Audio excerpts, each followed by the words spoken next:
Drums, war drums. Westward roll the covered wagons. Sharp eyes are watching. Keen ears are listening. The war chiefs dance and chant. The pioneer comes through the dry dust of the thirsty sage, where distances stretch to weary, tortured days. Days of hardship and hope. Days of heroic labor and courage. Within the shadow of rugged mountain barriers, the trail lies along the great Snake River, mighty river of a mighty land. Broken by cinder buttes and outcroppings of sharp lava, and by deep canyons with sheer walls. Here, the great wheels creaked and groaned, and the weary oxen lowed for water which rushed tantalizing through the depths of a mighty gorge. A land of vast upheaval, of mountains and rivers. The Indians, known to them as Idaho, meaning sun coming down the mountain, or morning. Here fires burned before the teepees, and the red men reaped nature's bounty of fish and game. A land for the brave and the strong-hearted, for the resourceful and the courageous, for those who could make the desert bloom and the mountains produce their treasures, and who feared not the beat of the tom-toms.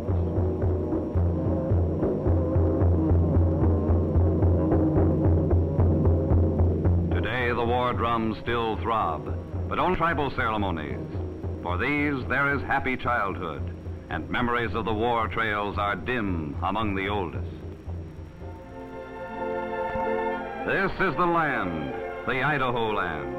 Here the beauty of her mountains, the magnificence of her forests, and the splendor of her waters, all in one view of Lake Oreille.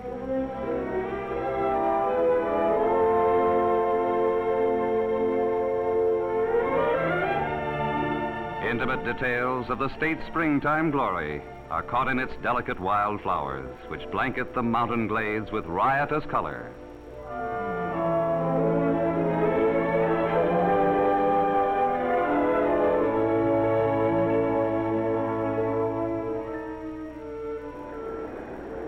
White men's towns, like Idaho Falls, have replaced the teepee villages along the mighty Snake. At American Falls, one of the great irrigation dams has been built to harness the turbulence and the might of the rushing water, which lies in repose in a vast man-made lake, awaiting the summons to nourish the bumper crops. Shoshone Falls, higher than Niagara, was one of the reasons the attempts of the pioneers to navigate the river failed. On sunny days, the great volume of water pounds over the brink to capture in its misty veil the beauty of the rainbow. And far down in the canyon, one of the Snake River's system of power plants transforms water power into electrical energy to illuminate the neons and incandescents of nearby Twin Falls Main Street, which in daytime looks quite different. From the great reservoirs, canals carry life-giving water to the fields, where it is turned into the furrows of the fertile soil to produce the beans and onions and potatoes. Water performs wonders in Idaho, and Thousand Springs, where underground rivers from unknown sources find outlets in a high canyon wall, is a miracle of beauty.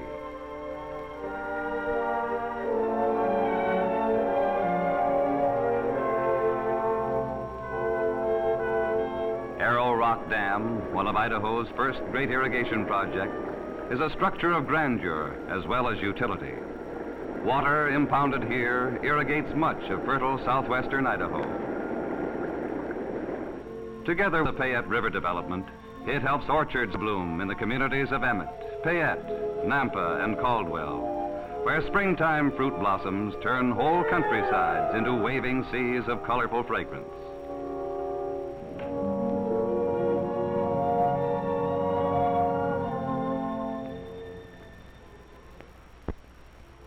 Idaho is a land of lovely lakes. Coeur d'Alene, in the northern part of the state, is one of the most striking and delightful. Along its shores winds a transcontinental highway, which provides the access to adjacent scenic mountains as well. Excursion boats ply the lake. Let's take a trip on the St. Joe River, one of America's most romantic streams. Starting at the city of Coeur d'Alene, our boat crosses the lake and enters the mouth of the river. The St. Joe's smooth waters are unusual to Idaho rivers, and the trip is famed for the magnificence of the reflections and the serene loveliness of the tree-lined banks.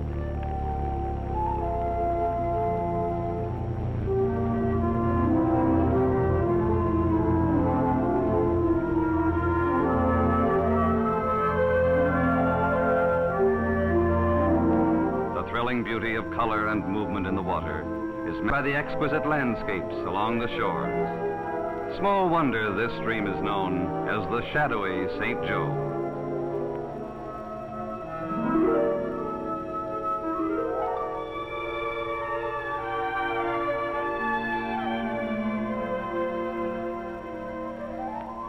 Idaho's mountains are fabulous producers of mineral wealth.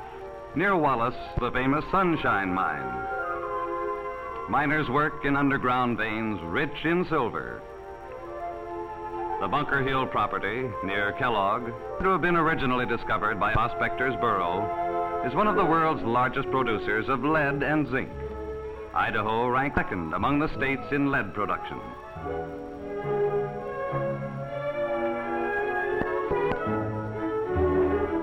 Idaho mineral ground is so rich that old tailing dumps are being profitably reworked with new and modern recovery methods. An old dump in the Coeur d'Alenes will once again be put through the filtering and separation processes. More recent discoveries have been made of rare and lesser-known metals and minerals. In an open pit operation near Stibnite, mining is done with a power shovel, and huge trucks are the ore cars. A modern and highly efficient refinery built deep in the mountains processes the ores, which contain antimony, tungsten, iron, and arsenic values. Ore concentrates gleam like diamonds. Old Silver City is one of the nation's most authentic and best preserved ghost towns. High in the Oahes and once teeming with thousands of miners, the buildings are today closed and barred. The steepled church is without pastor or parishioners. And years have passed since children scrawled their lessons on the blackboards of the old school. But Silver City is not deserted. Here, two old-timers still cling to their belief and hope in the future. Nuggets, belonging to Bill Hawes, Silver City's self-appointed marshal and custodian, who's trying to get a rise out of Elijah Lewis. Sure, there's gold yet in these here hills. But you get them nuggets. You think I'm going to tell you, you old claim jumper? Idaho contains the largest remaining stand of valuable white pine forest in the world. The mountains of pine, fir, and balsam for the nation's building.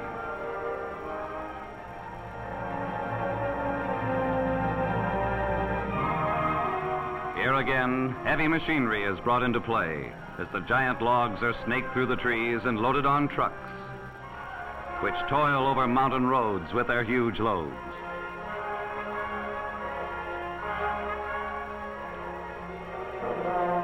In many areas, water is used as an economical method of saw log transportation.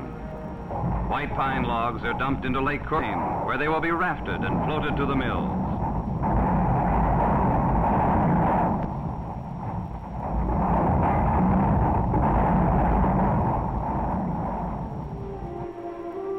On the turbulent Clearwater, logs are still driven as in the days of old. A wanigan carrying the river driver's cook shack, built on a raft of logs, accompanies the drive down the river. Guided by great sweeps, it takes the rapids in stride, though sometimes drenching the steersman. Here's a job that takes daring and agility.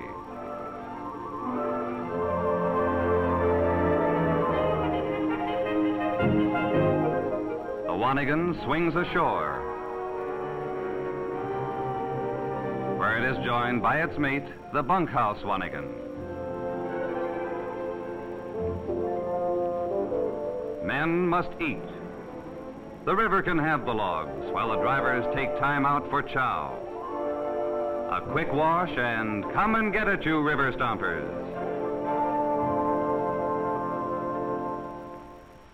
But everything is not easy floating. The river has shoals called high centers, which sometimes catch the logs and cause pile-ups and jams. Into the bateau, men. There's work to be done. Have to get the logs free before more pile up.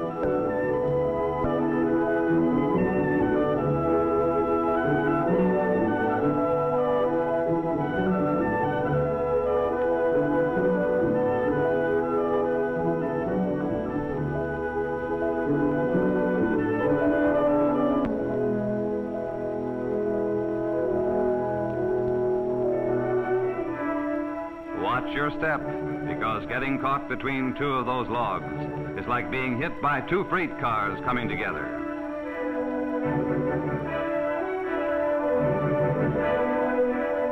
Here, try this one.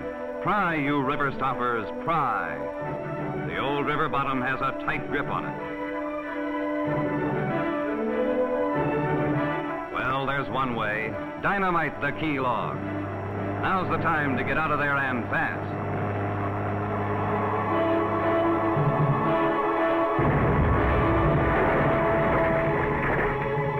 There she blows. Was it the key log? It was, and the jam is free. Good work, men. But tomorrow is another day, and more jams lie ahead.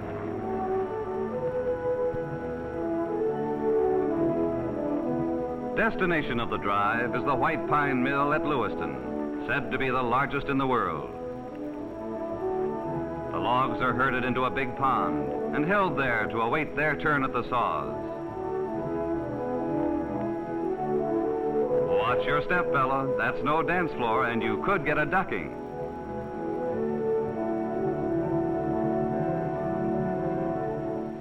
Here are a couple of bungalows on their way. First a bath to remove dirt and gravel, and then to the operating table. This one's coming through undressed. Cut, sized, planed, and polished. What was once a tree will soon be a house.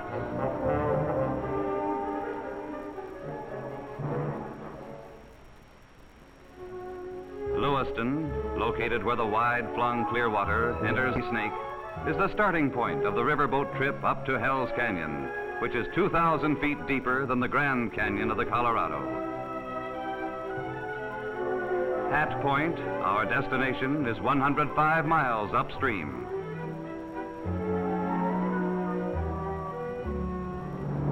On the upbound trip, the boat bucks some of the fastest and roughest water in the Northwest. Often rocks have been blasted out to make the rapids passable. And while white water flashes past, high walls tower on both sides of the river, and in some places the cliffs are almost perpendicular.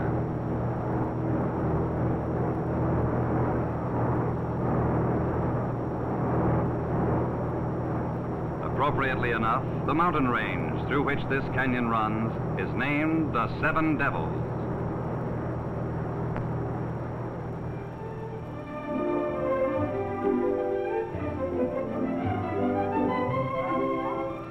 There are occasional stretches of comparatively smooth water, such as the one the boat is now entering. The skipper brings the boat about for a landing near a comfortable lodge where the passengers spend the night.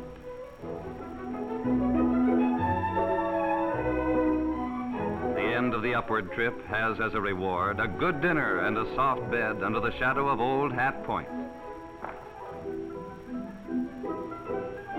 Meanwhile, the skipper decides to go fishing, using of all things a half-inch rope for a line and a 20-pound rock for a sinker. Talk about fisherman's luck. Look at those two fish. But These are just small fry as Snake River sturgeon grow. Big ones weigh up to half a ton, and some even larger have been caught. If these are not enough for supper, take your fly rod and catch a mess of rainbow trout. So the folks back home won't worry, a message is sent back by carrier pigeon. If he stays on schedule, he'll make it back to Lewiston in an hour and a half.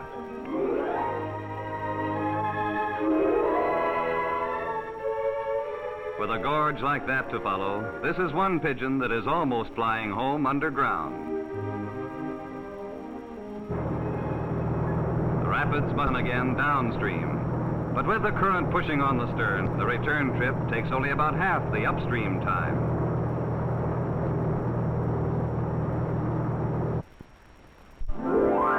A third river trip which has attracted the attention of the nation's whitewater enthusiasts is that of the rampaging salmon, known as the River of No Return. Having carved its deep chasm through the heart of a mountain wilderness, the salmon and its tributary country offers the nation's finest big game hunting. As our friends wave goodbye, we feel like the explorers Lewis and Clark, who attempted to penetrate these mountains and were forced to turn back and find a less rugged route. Our boat will reach civilization again at Riggins, over 160 miles from the starting point at Salmon City.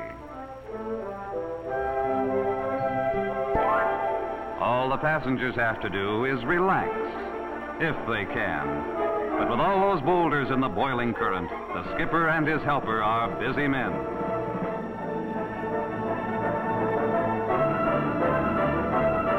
White water.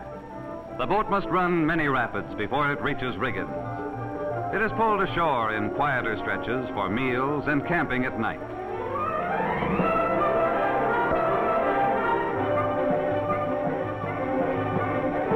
Lucky for us, the skipper saw that bow smasher in time.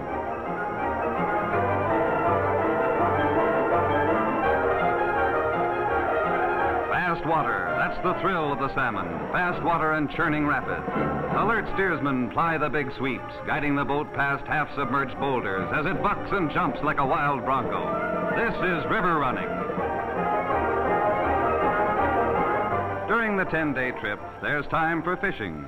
And the quarry is the wily native and rainbow trout, and in season, steelhead and big Chinook salmon up from the Pacific.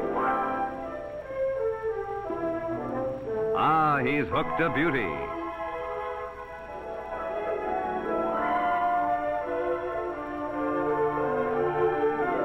Here are some more to go with it. That's a nice catch, friend. On our menu tonight, there'll be delicious mountain trout.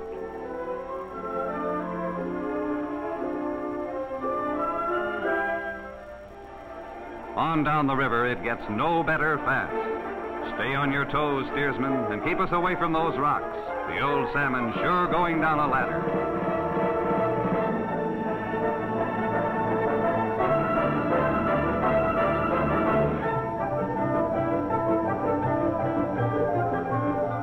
One more, and it's a bad one.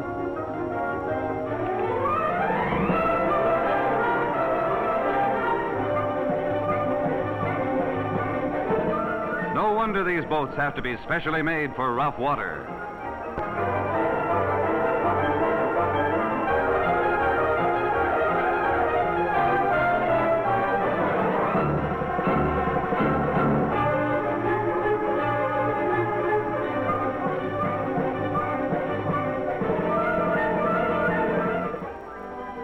Riggins at last.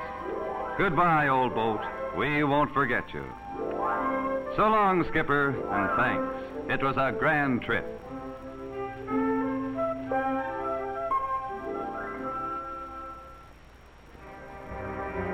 Harvest time, and the combines are busy on the upland prairies. The Moscow, Grangeville, Fairfield, and American Falls districts are outstanding grain producers. Modern equipment has made inclusion of non-irrigated lands feasible in grain production. And the beauty of the rolling vistas of ripened wheat and barley is matched by the rhythm of the harvesters in action.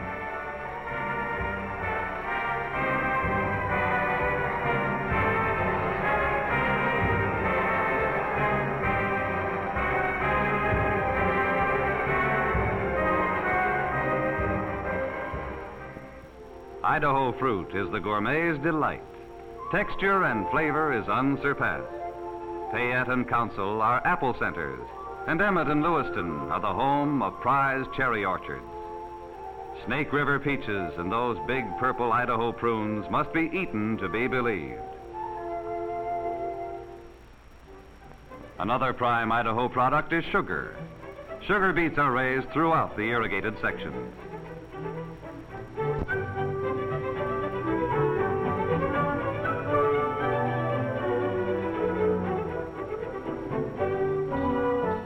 Big sugar factories are conveniently located, and during the harvest season, vast mountains of beets are familiar sights.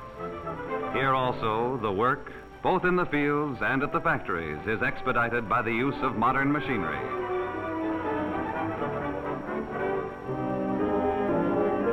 Potatoes. The lava ash soil, which the pioneers cursed because of its dust, grows potatoes that both in size and flavor have captured the nation's fancy. Idaho bakers are featured in famous restaurants and are the choice of discriminating housewives everywhere. Pocatello, sometimes called the Gateway of Idaho, is a rail center and diversion point serving a large section of the Intermountain West. Trains are made up here for points north, west, south, and east.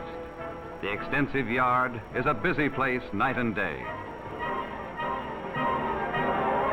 Gravity power is used to send these cars through the switches to their respective trains. Butte, Portland, Ogden, and Cheyenne. Here comes your freight.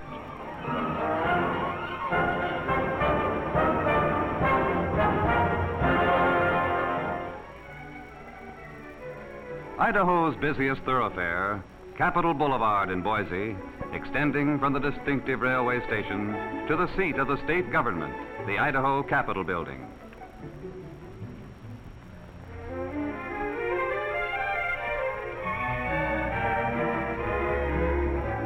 Boise, appropriately named by the French explorer, Captain Bonneville, from the words Le Bois, meaning the trees, is a city of beautiful tree-lined streets and gracious modern homes.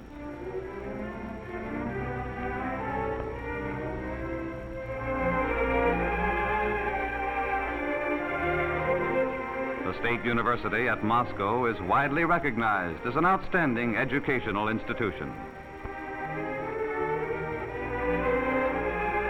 Another excellent school is Idaho State College at Pocatello.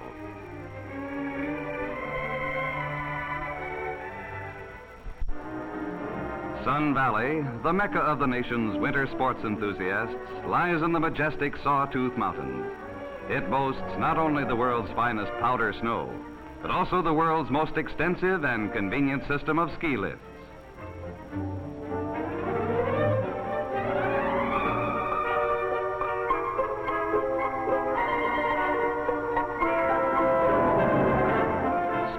From everywhere come to Sun Valley to experience the thrills of the fine Baldy Mountain slopes, which are the scene of many of the nation's most important ski races and tournaments.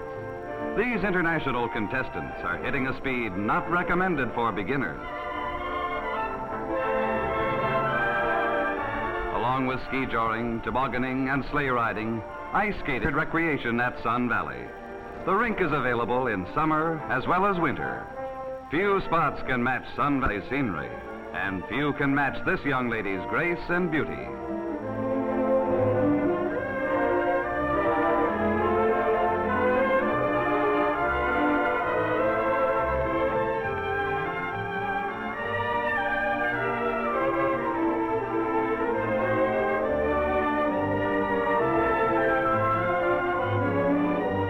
But Sun Valley is not only a winter sports paradise, it also offers exceptional summer recreational facilities. The summer loveliness of the Sawtooths, matching the magnificence of their winter grandeur, can be viewed from the hills above Trail Creek Cabin. The surrounding mountains offer uncounted miles of saddle trails and unequaled opportunities for pack trips to some of the nation's finest hunting and fishing. The rustic lodge is appealing in summer. The atmosphere of an alpine village is created by the horse-drawn carriages, the Swiss costumes, and the quaint old-world architecture. The Opera House is also a place for religious observances on Sundays. Much of Idaho is range country, and livestock is an important industry. Sheep are wintered in the valleys, but in summer are trekked by their picturesque Basque herders to the green slopes of the high mountains. Wham! Looks like someone's looking for trouble, and he's gonna get it. Uh-oh. He can dish it out, but he can't take it.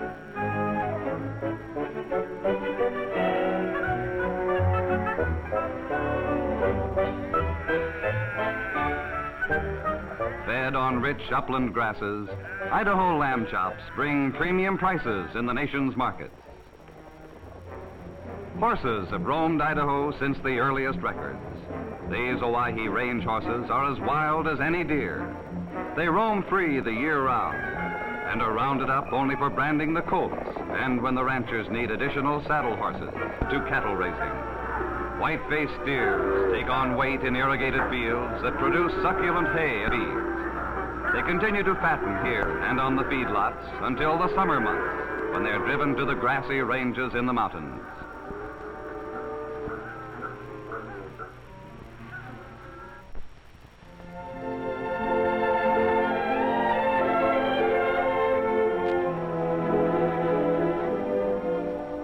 Some of the state's most beautiful recreational spots are in the mountains, too. Payette Lake is a blue gem of mountain splendor, its shores lined with summer homes and majestic stands of pine and fir forests.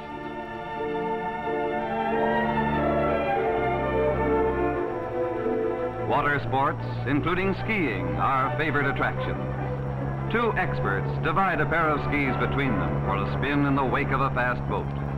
They say it's easy.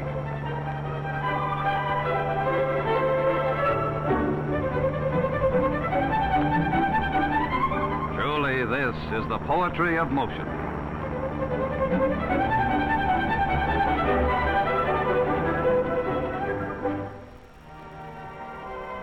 This, then, is the story of Idaho and her people, symbolized in the power and majesty of her great falls, her forests, her snow-capped peaks, and the romantic beauty of her lakes.